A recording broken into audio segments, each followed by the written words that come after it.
Assalamualaikum warahmatullahi wabarakatuh. Innal hamdalillah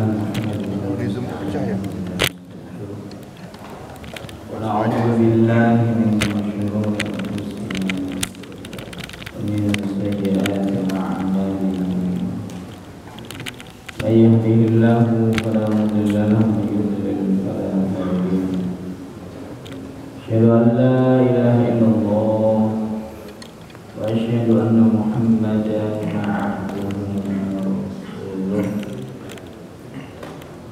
Allahumma shalli wa sallim ala nabiyyina Muhammadin sallallahu alaihi wasallam wa ala alihi wa ashabihi wa man tabi'ahum bi ihsanin ila yaumil.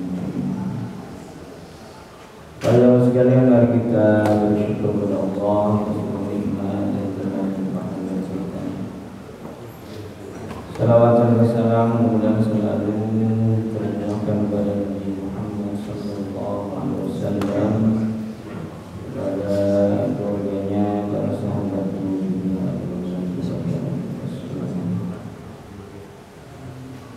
kita akan lanjutkan kajian tafsir. Sekarang surat An-Nisa ayat 20, insyaallah sampai ayat 23.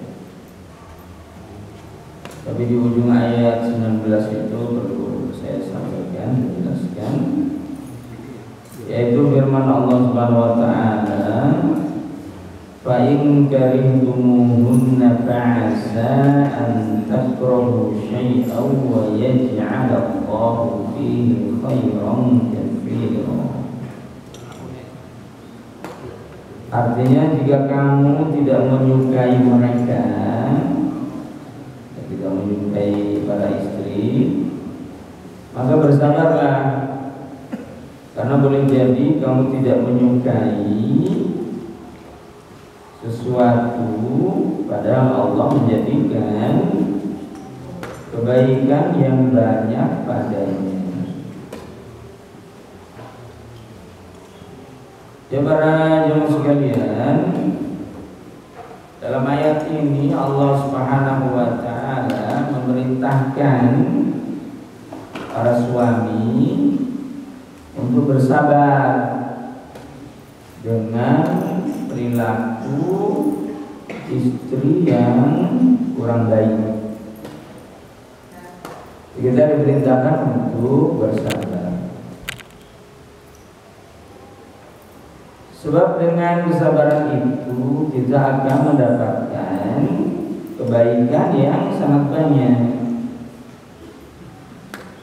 Makanya kata Imam Ibnu Katsir di sini, fa'asa in sabartum 'ala imsakihinna ma'al karahati fihi ayyakuna fi dzalika khairun katsirun lakum fid dunya wal akhirah. Dengan kesabaran kalian terhadap mereka, terhadap perilaku para istri, mudah-mudahan Allah menjadikan di dalamnya kebaikan yang sangat banyak, dengan tetap mempertahankan istri. Kebaikan yang sangat banyak di dunia dan di akhirat. Menurut Ibnu Abbas, huwa ayya'tif 'alaiha fa yarzuqa minha waladan wa yakunu fihi khairun katsir. Yaitu suami tetap memperlakukan istrinya itu secara baik, kemudian Allah Subhanahu wa ta'ala memberikan kebaikan yang sangat banyak, di antaranya adalah memberikan anak jika di dunia, kemudian di akhirat Allah Subhanahu wa ta'ala memberikan pahala yang besar. Nah, Allah Subhanahu wa ta'ala berfirman dalam surat Az-Zumar ayat 10 tentang orang-orang yang sabar. Allah Subhanahu wa ta'ala berfirman, innama yuwaffas sabiruna ajrahum bighairi hisab. Sesungguhnya hanya orang-orang yang sabar saja yang akan mendapatkan pahala tanpa hisab. Maksudnya pahalanya itu tidak terhitung, sangat banyak. Tidak ada yang tahu kecuali Allah Subhanahu wa taala. Itu pahala kesabaran. Kenapa begitu banyak pahala yang diberikan oleh Allah Subhanahu wa taala terhadap orang-orang yang bersabar? Ya secara umum, karena memang sabar itu berat, nggak mudah. Yang bisa diceritakan aja Pak tentang sabaran. Tips sabar itu begini. Iya, tipsnya itu. Menjalankannya monggo masing-masing. Bisa nggak sabar? Tipsnya doang. Tanya kalau nanti sabar. Ini sabar. So jalani sabar. Bisa nggak? Iya. Tapi kita berusaha. Makanya sabar memang harus dilatih. Iya, harus dilatih. Ya ketika menghadapi perilaku istri yang berempat, coba mandiri, mengendalikan diri, coba memaafkan begitu. Iya. Ya makanya para jamaah sekalian, para ulama dahulu juga kalau ada perilaku istri yang berempat, mereka itu introspeksi diri.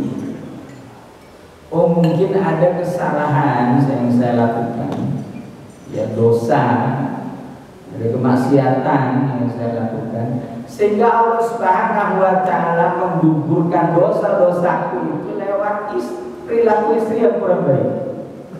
Para ulama dahulu begitu. Selalu introspeksi diri. Dia tidak sekedar menyalahkan istri, melamar istri. Mana istri kan harus taat pada begitu. Iya, kata istri juga, suami juga harus sayang sama istri begitu. Hanya masing-masing menuntut hak.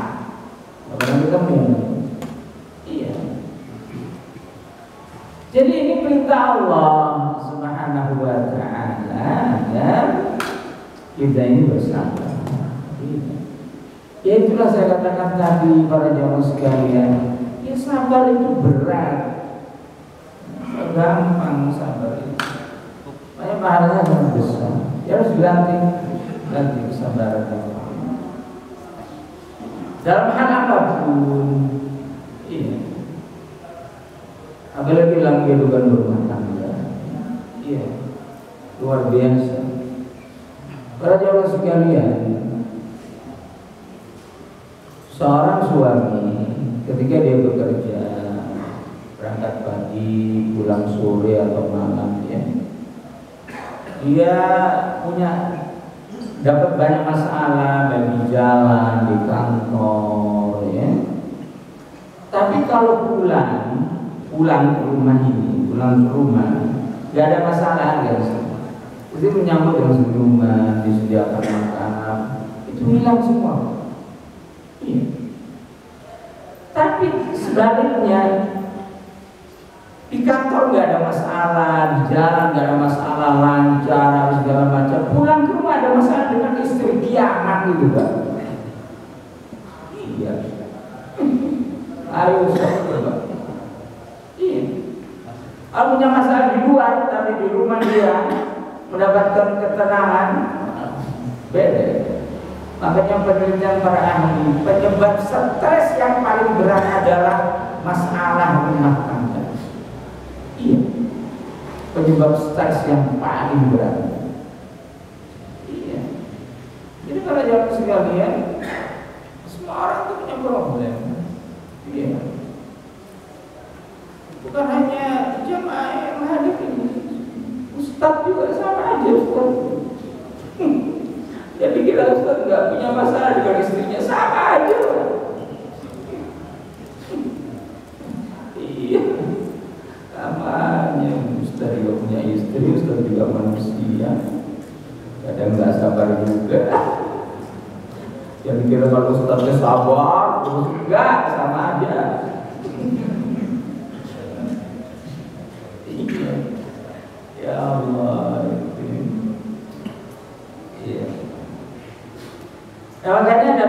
Muhammad SAW bersabda dalam hadis riwayat Muslim, la yafrah mu'minun mu'minatan in kariha minha khuluqan radiya minha akhar. La yafrah ini, yafrah ini Pak, asal artinya sebenarnya menggosok, itu menghilangkan sesuatu, menggosok. Cuman yafrah di sini sebagian ulama hadis menerjemahkan yafrah itu artinya menghilangkan, artinya menceraikan. Menggosok itu kan menghilangkan sesuatu, ya kan? Menghilangkan sesuatu. Maka diartikan dengan menceraikan. Nanti jadi kalau nyari kata-kata farok kayak farok di kamus nggak ada kata menceraikan, karena memang arti letternya bukan menceraikan. Layak farok minum. Janganlah seorang laki-laki yang beriman menceraikan istrinya yang beriman. Inkar minha khuluqan radiya minha apa? Kalau dia tidak senang terhadap satu perangainya, mungkin dia senang terhadap perangai yang lain. Itu Nabi Muhammad SAW. Para jemaah sekalian, jangan dikira ya rumah tangga Nabi Muhammad SAW itu tidak ada masalah. Nabi Muhammad SAW juga punya masalah. Ya, Nabi Muhammad SAW istrinya banyak. Banyak istri Nabi Muhammad SAW, luar biasa. Di antara mereka sangat cemburu. Sangat cemburu di antara mereka. Istri kita itu satu juga cemburunya nggak satu, dia punya cemburu. Padahal kita belum punya istri yang lain. Lambat dikit pulang dari kerja, lama amat ini. Biasanya jam 6 udah nyampe, jam 8 udah nyampe, nggak tahu di jalan itu macet. Ya, iya, itu aja udah masalah. Tapi Muhammad SAW juga begitu. Satu malam Nabi Muhammad SAW itu keluar rumah. Waktu itu Nabi Muhammad SAW giliran di rumah Aisyah radhiyallahu anha. Oleh Aisyah itu dibuntutin, kan? Diikuti oleh Aisyah. Kemana? Aisyah cemburu, mengira Nabi Muhammad SAW itu akan ke rumah istrinya yang lain. Tahu nggak kemana? Ke Baqi, ziarah kubur. Iya. Ziarah kubur itu kapan aja boleh, mau pagi, siang, malam. Cuma sebagai jalan malam. Jadi bisa dijahitan dia, ngapain malam-malam ke rumah? Tapi sebenarnya boleh Pak, kapan aja itu. Tapi Muhammad SAW ziarah kubur malam-malam diikuti oleh Aisyah. Udah, Nabi SAW tahu Aisyah itu masih ikuti. Ternyata ke Baqi ziarah kubur, balik. Namanya orang lagi emosi kan gitu, kan ngos-ngosan kan, nafas ini. Nah, kata manusia, kata Nabi Muhammad SAW, sesungguhnya dalam dirimu itu ada setan, katanya. Aisyah juga bertanya, pada dirimu juga iya, walakin kamu aslam, fala yaquluni illa bi khair. Hadis itu para ulama hadis ada yang baca aslama, ada yang baca uslim. Kalau aslama artinya masuk Islam. Kalau uslim, kalau dibaca Pak Uslim, saya selamat dari godaannya. Gitu. Fala ya'murni illa bil khair. Maka dia tidak perintahkan aku kecuali kebaikan. Jadi ada problem, ada masalah. Iya. Itu rumah tangga Nabi Muhammad SAW, ya. Apalagi rumah tangga kita sebagai manusia biasa, ya. Nah itu, jadi para jamaah sekalian, jelas Allah Subhanahu Wa Taala merintahkan kita untuk bersama. Iya, itu bersama. Namanya rumah tangga pasti ada problem. Ya, ini banyak sekali, masya Allah. Problem rumah tangga ada saja, ada saja. Nah, kemudian pada ayat 20 Allah Subhanahu wa taala berfirman, bacakan artinya. Dan jika kamu ingin mengganti istrimu dengan istri yang lain, maksudnya menceraikan istri, kemudian menikah lagi dengan wanita yang lain, sedang kamu telah memberikan kepada seorang di antara mereka harta yang banyak, maksudnya memberikan mahar yang besar, ya. Maka janganlah kamu mengambil kembali sedikit pun darinya. Apakah kamu akan mengambilnya kembali dengan jalan tuduhan yang dusta dan dengan menanggung dosa yang nyata? Nah, ya, jadi jangan sampai seseorang yang sudah memberikan mahar kepada istrinya, kemudian ketika dia menceraikan, dia ingin mengambil kembali mahar yang pernah diberikan. Nggak boleh, sekalipun cukup besar. Ya, sekalipun maharnya itu cukup besar, maka tidak diperkenankan, diharamkan seseorang itu untuk mengambil kembali mahar yang pernah diberikan kepada istrinya. Ya, nggak boleh dalam Islam. Jadi ya, dilarang dalam Islam. Ya, dalam Islam dilarang. Dan jangan sengaja dibuat masalah istrinya itu sehingga nanti dia akan menggugat cerai terhadap suaminya supaya nanti maharnya dikembalikan. Itu nggak boleh. Dulu zaman jahiliyah begitu, sengaja. Ya, direkayasa supaya istrinya nggak nyaman. Nanti dia menuntut cerai, akhirnya dia mengembalikan maharnya. Nggak boleh juga, haram. Ya, haram, nggak boleh kalau dia muslim. Jadi diharamkan ya dalam Islam.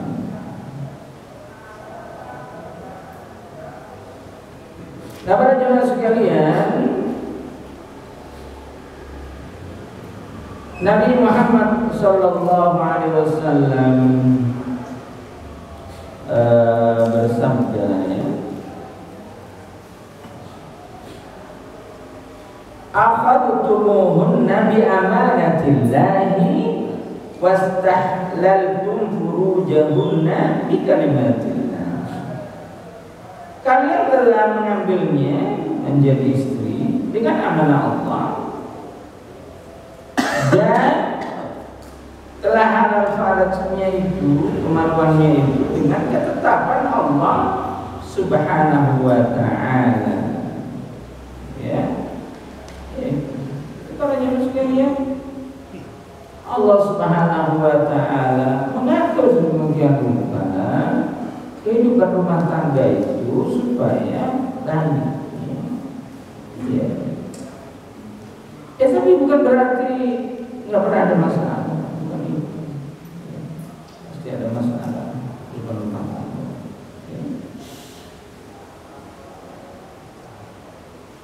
Dan kemudian di ayat 21 Allah Subhanahu wa ta'ala berfirman, dan bagaimana kamu akan mengambilnya kembali padahal kamu telah bergaul satu sama lain sebagai suami istri, dan mereka istri-istrimu telah mengambil perjanjian yang kuat, yaitu ikatan pernikahan dari kalian. Para jemaah sekalian, kata-kata misaqan ghalidha itu ada di 3 tempat, ya. Yang pertama ini surat An-Nisa ayat 21. Kemudian di surat An-Nisa ayat 154 itu berkenaan dengan perjanjian yang diambil oleh Allah Subhanahu wa taala terhadap kaum Bani Israil. Ya.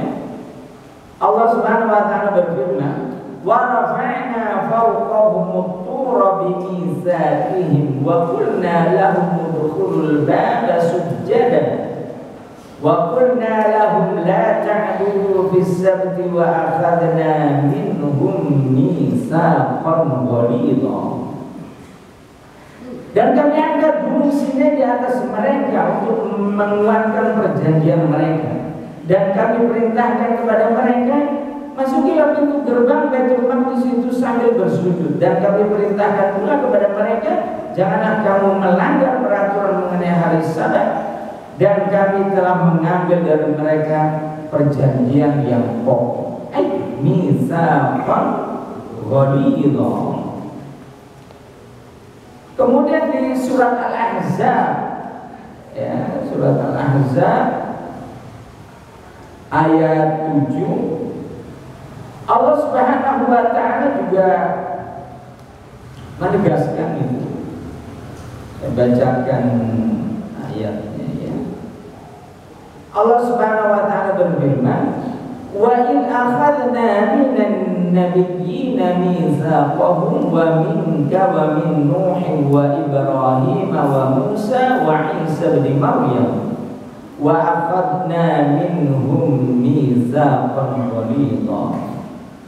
Dan ingatlah ketika kami mengambil perjanjian dari para nabi dan dari engkau sendiri, dan dari Nuh, dari Ibrahim, dari Musa, dari Isa bin Maryam, dan kami telah mengambil dari mereka perjanjian yang pokok. Jadi memang para jamaah sekalian,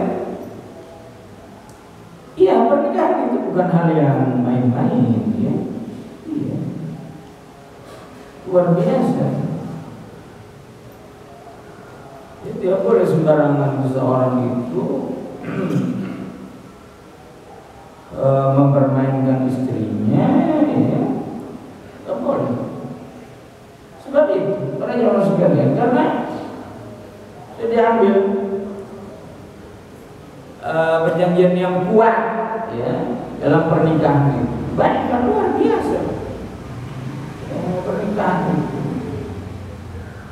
hanya dengan kata-kata qabil nikah di mahrin mazkur nakdan, kata walinya itu, angkah tuka wazawajtuka binti, ya, di mahrin kada, saya nikahkan anakku denganmu dengan mahar sekian. Kemudian kata calon suami itu, qabiltu nikah, saya terima nikahnya, selesai itu. Yang tadinya haram menjadi halal. Luar biasa. Itu perjanjiannya.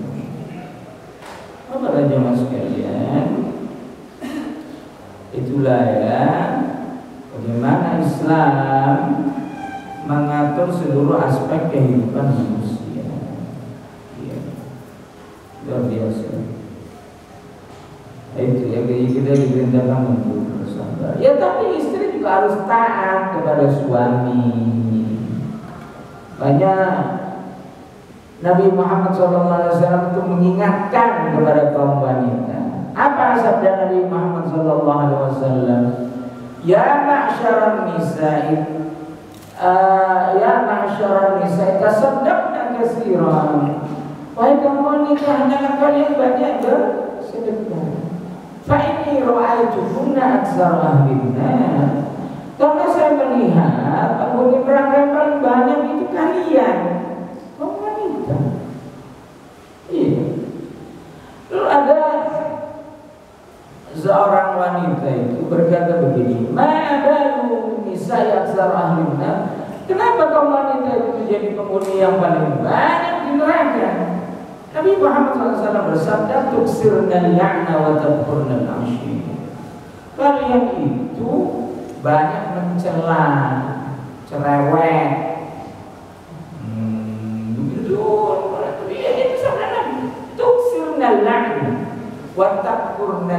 ashir. Apa takfurul ashir itu? Tidak pandai berterima kasih kepada suami. Itu saudara. Para sahabat bertanya, apa yang dimaksud dengan tidak pandai berterima kasih kepada suami? Ini sahabatnya laki-laki itu bertanya kepada Nabi Muhammad SAW. Apa yang dimaksud dengan tidak pandai berterima kasih kepada suami? Nabi Muhammad SAW bersabda, "Lau ahsanta ila ihdahina dahra, summa ra'at minka syai'an, qalat ma ra'aitu minka khairan qattu." Jadi Nabi Muhammad SAW bersabda, kalau misalnya kalian wahai para suami berbuat baik kepada istri dalam jangka setahun itu baik, semua baik, kemudian istri itu melihat kamu punya kesalahan sedikit, syai'an itu sedikit artinya baru ini, kemudian istri itu berkata, aduh kamu itu gak ada baiknya sama sekali, padahal baiknya setahun. Iya, apa yang disabdakan oleh Nabi Muhammad SAW itu pasti benar, pasti. Dan ini saya pernah tanyakan kepada jamaah ibu-ibu, benar nggak? Manggut-manggut. Nah itu orang yang miskin. Jadi memang luar biasa ya di luar rumah tangga. Di satu sisi wanita itu harus taat kepada suami, tapi di sisi yang lain seorang suami itu harus sayang kepada istrinya, melindungi, berkata yang baik, gitu. Iya, Pak. Itu Islam. Ya. Mengatur sedemikian rupa kehidupan rumah tangga. Ya. Wallahu a'lam bishawab. Satu ayat lagi ya.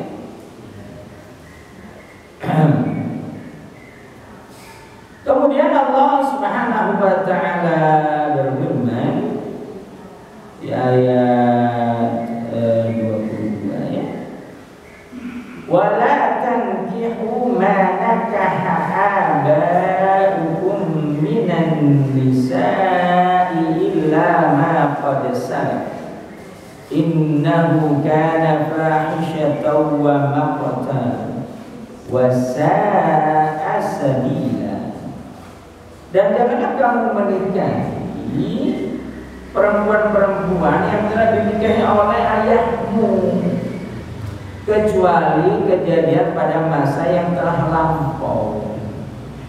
Sungguh perbuatan itu sangat keji dan dibenci oleh Allah, dan seburuk-buruk jalan yang ditempuh. Ya. Para jamaah sekalian, maksud ayat ini adalah menikahi bukan ibu kita ya, ibu kita masih menikahi wanita lain. Jadi misalnya bapak kita itu ya setelah ibu kita meninggal, kita menikah lagi dengan perempuan lain. Ya, itu nanti kalau bapak kita meninggal itu diharapkan kita menikahi. Ya. Sekalipun menurut Imam Ibnu Katsir di sini, sekalipun istri dari bapak kita yang baru nikah itu belum digauli, tentu saja diharapkan. Ya, tetap dilarang. Kecuali yang telah lalu, yaitu dulu ini dilakukan oleh orang-orang Arab jahiliyah. Ya, dilakukan oleh orang-orang Arab jahiliyah.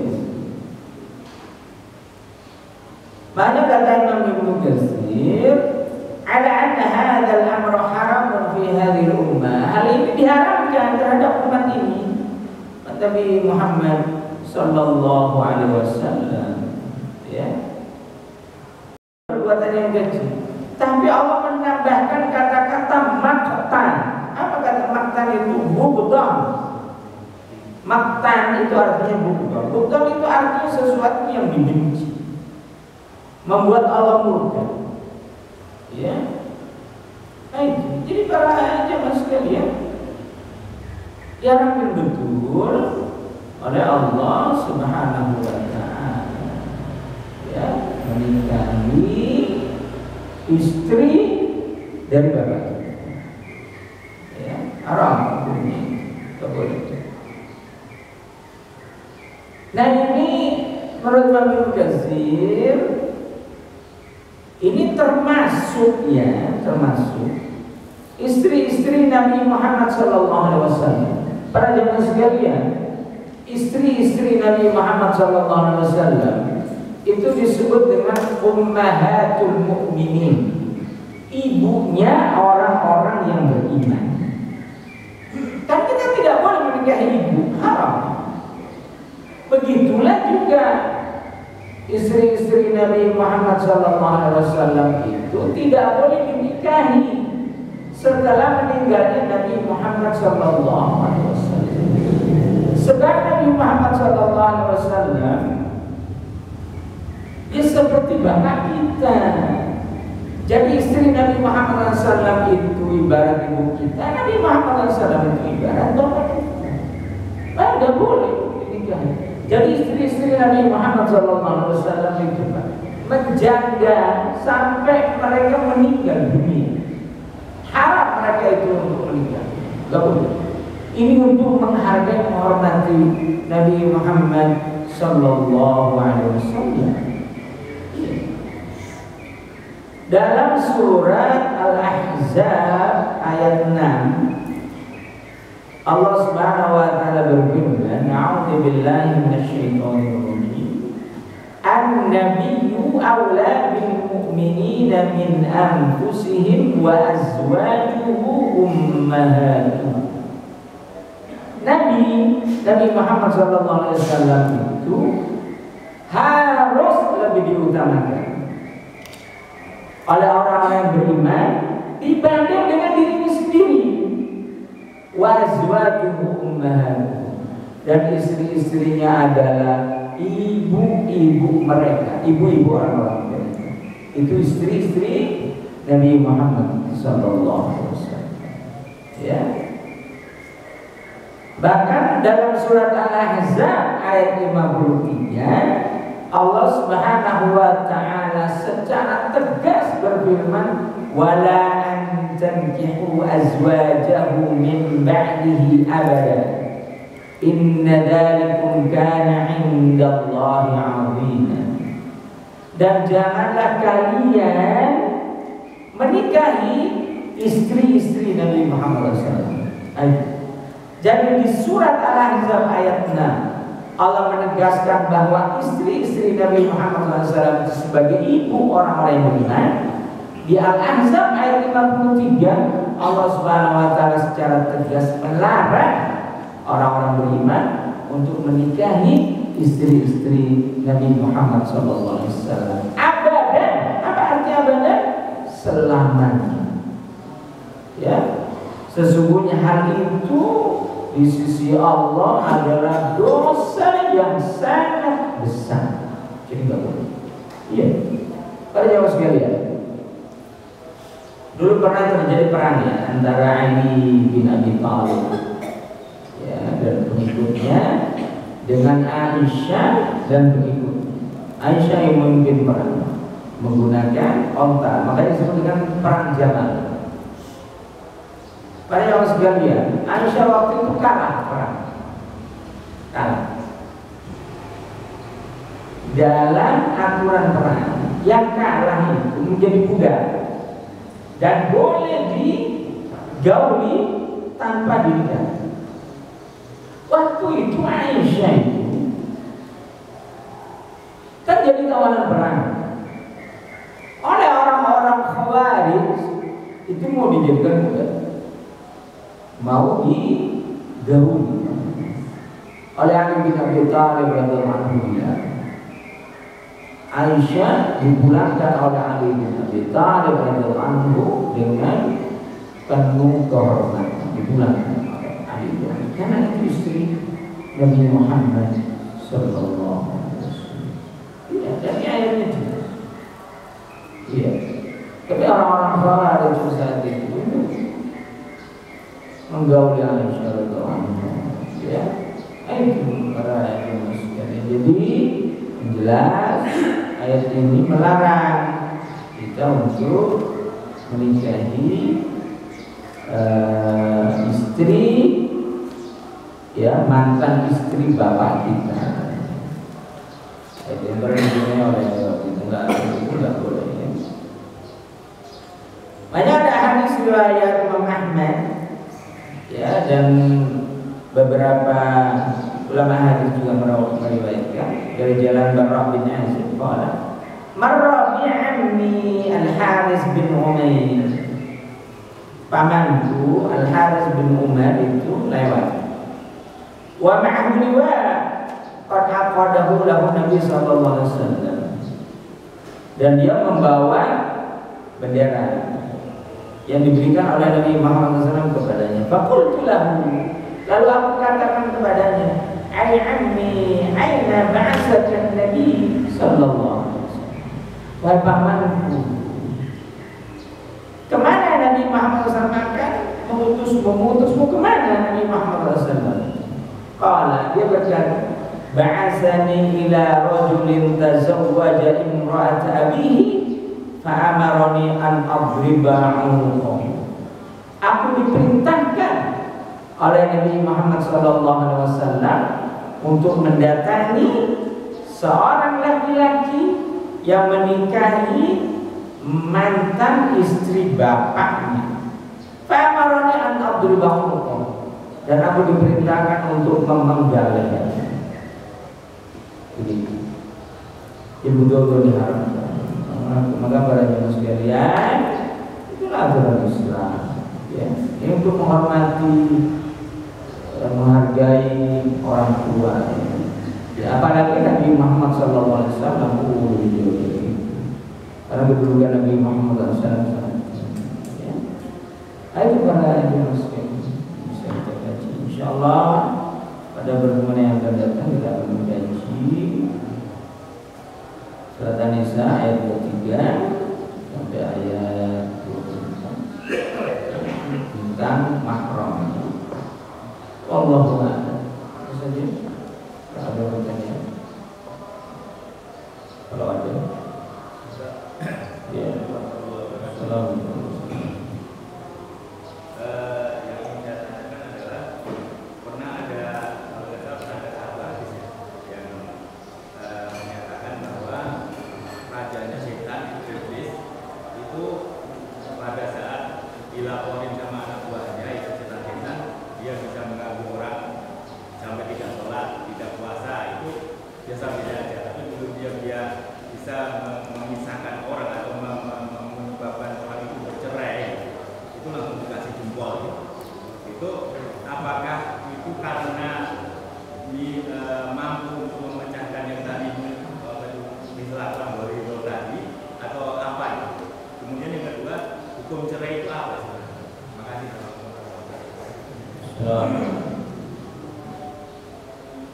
Ya, saya sekalian itu hadis itu sahih ya dari Bukhari.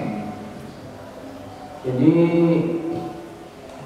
hadis itu diceritakan oleh Nabi Muhammad SAW. Inna iblis wada'a arsyahu 'alal wa bata'asa sarayahu.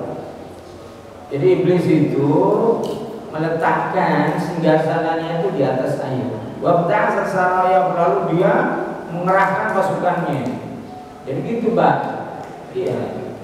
Ya sama dengan preman-preman itu kan ada ketua gengnya itu kan ya, nanti diperahkan anak buahnya. Nah iblis juga begitu. Mungkin mereka ngambil bisa dari iblis itu. Kerahkan semua pasukan. Nanti laporan, Pak. Datang lapor. Dan jauh itu kan dari ada bulan kemaksiatan, lapor macam-macam itu laporan ini. Kata iblis itu, laporan itu, nah, kata iblis, kamu belum melakukan apapun, kamu belum. Yang sekalian, terus ada yang lapor. Kata dia begini, maka roktu, saya tidak meninggalkannya, hatta farroktahu, hatta faraqtu bainahu wa baina zawji. Saya tidak meninggalkannya sampai saya bisa memisahkan antara seseorang itu dengan istrinya. Apa kata iblis itu? Na'am anta. Itu dikasih jempol ya. Luar biasa. Iya. Yang lain-lain gak dikasih jempol, giliran itu dikasih jempol apa itu? Kenapa? Para jamaah sekalian, dampak perceraian itu sangat besar. Sangat dampak. Ya.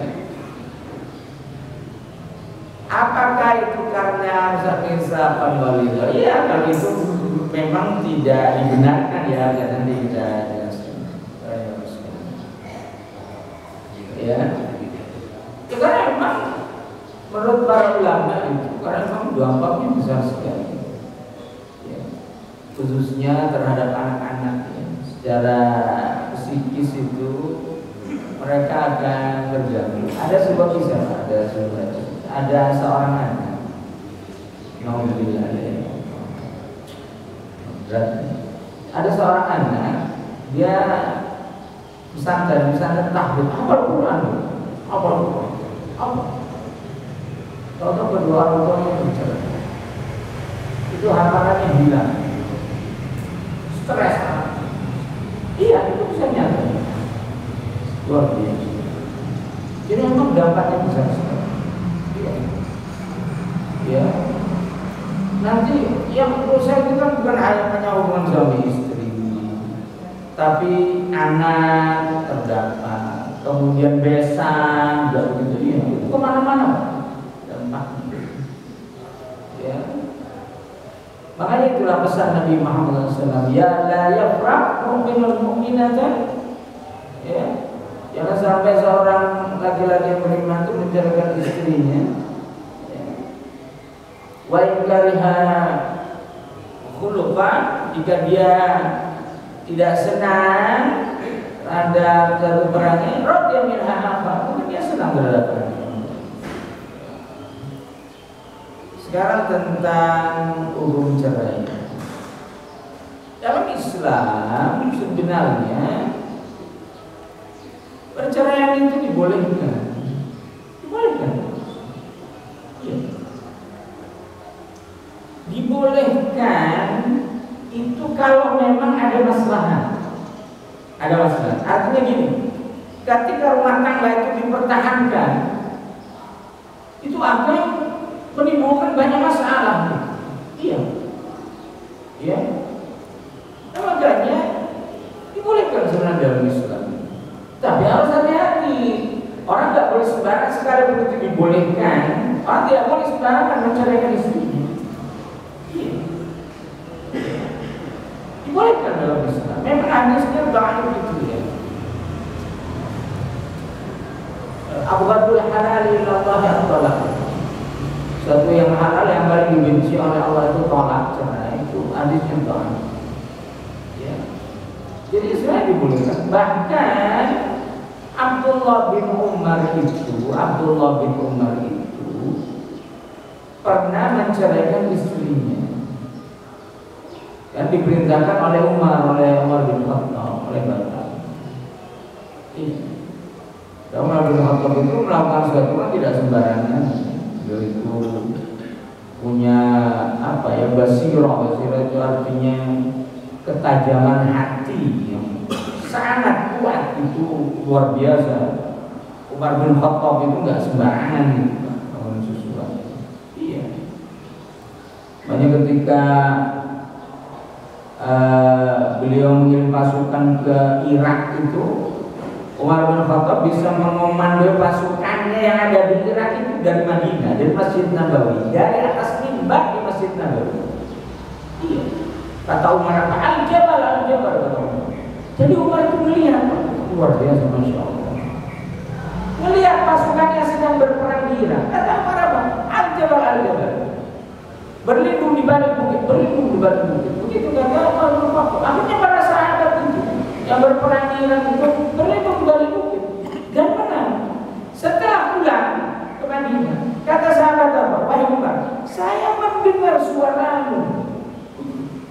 dari Madinah. Itu itu luar biasa ketajaman. Jadi ketika Umar bin Khattab memerintahkan anaknya Abdullah bin Umar untuk menceraikan istrinya, itu kan sembarangan. Iya. Tapi ini jangan dalil ya. Punya anak itu mencerai aja. Dulu Umar bin Khattab anaknya menceraikan istrinya. Memang Anda Umar bin Khattab.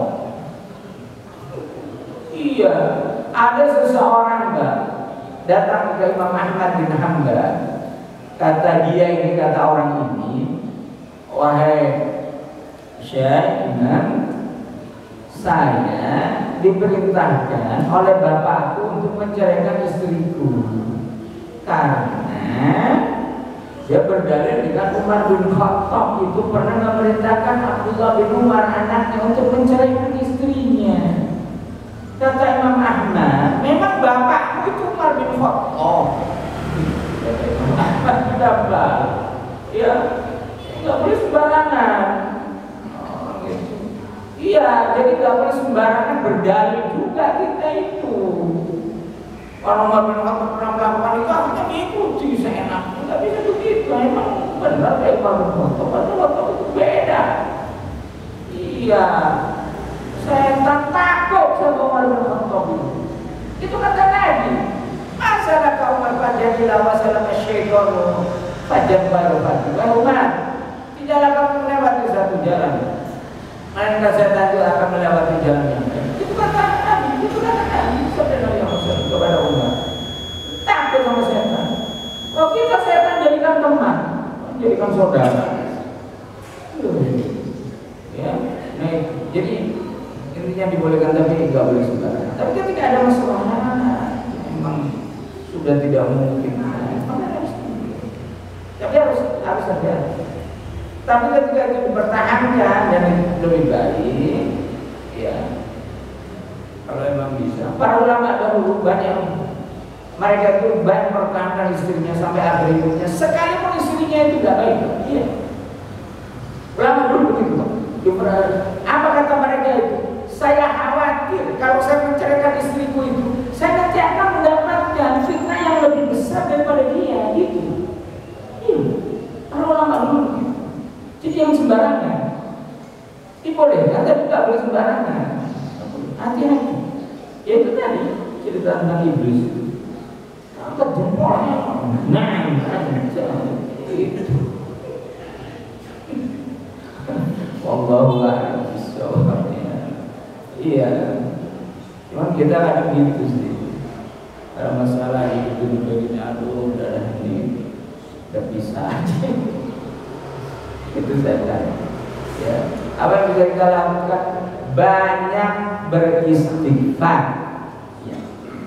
Ada masalah rumah tangga, banyak istighfar. Istighfar itu obat. Iya. Saya mencerita ya, ada kisah nyata ini. Ada suami istri bertengkar hebat malam hari. Wah, istrinya itu sudah mengemas barangnya, Pak. Baju-baju itu dimasukkan ke tas, udah bikin kabur pokoknya. Suaminya ke masjid sholat subuh. Saya sholat subuh, dia zikir berat, kemudian dia beristighfar selama 1 jam. Beristighfar selama 1 jam. Pulang dia istrinya itu, Pak, dari di depan pintu rumah itu senyum-senyum. Iya, menyambut suaminya. Kata suaminya, nggak jadi kabarnya. Wah, ini mau kabur, kata suaminya. Nggak jadi deh, katanya. Loh, kenapa? Sejak sejam yang lalu sampai sekarang itu, saya merasakan kok hati saya ini ada gitu, tenang. Istrinya ingat, suaminya, oh iya, saya tadi beristighfar selama 1 jam. Istighfar, hanya istighfar. Jangan lupa dengan istighfar. Iya, istighfar itu, Pak, obat segala macam penyakit. Iya, solusi seluruh problem kehidupan. Istighfar. Jangan lupa istighfar. Apapun masalah yang kita hadapi, istighfar. Jangan lupa. Iya. Oh, luar biasa pengaruh istighfar itu, Masya Allah. Itu. Ya para ulama dulu mereka berusaha untuk bertahan istrinya sekalipun menjengkelkan. Ya jadikan ada pahala saja. Dia Ustaz ada pahala tapi jengkelnya itu sampai ke ubun-ubun ya. Iya. Ayo sekalian. Wallahu a'lam bishawab. Iya. Jadi kita memang harus introspeksi diri. Ya, kita banyak dosa ya, banyak salah juga. Begitulah cara Allah mengukurkan dosa-dosa kita supaya kita bersama. Wallahu a'lam bishawab. Kita lihat dengan awal majelis. Alhamdulillah. La ilaha illallah. Assalamualaikum warahmatullahi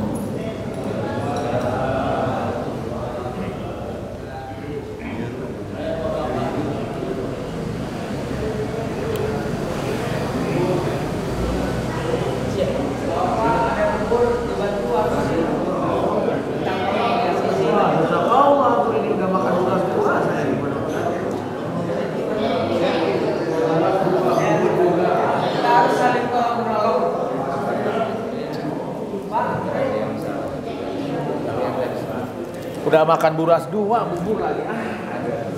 Jangan. Udah.